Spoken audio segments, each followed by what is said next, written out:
Conflict between the Sudanese army and the Rapid Support Forces enters the second week as the two parties continue their rift over reaching power in the country. Gunfire echoed through Khartoum and a blast sent a thick plume of black smoke rising across the skyline despite warring factions announcing a truce to coincide with the Muslim three-day Eid celebrations.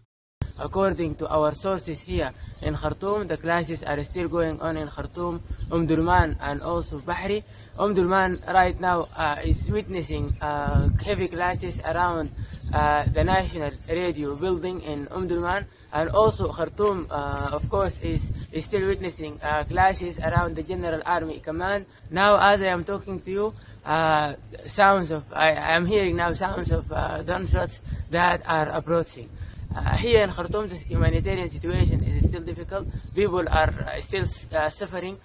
The World Health Organization reported on Friday that 413 people had been killed and over 3,500 injured since fighting broke out 6 days ago, noting that death toll includes at least 5 aid workers. We do have those numbers, and not surprisingly, they have increased.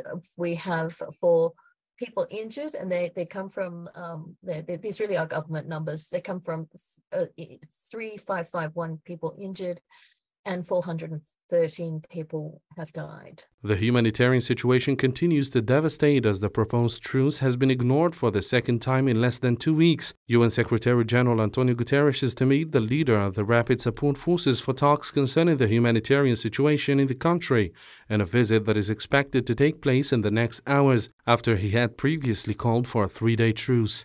Of explosions and gunfire showing that the fighting has never stopped.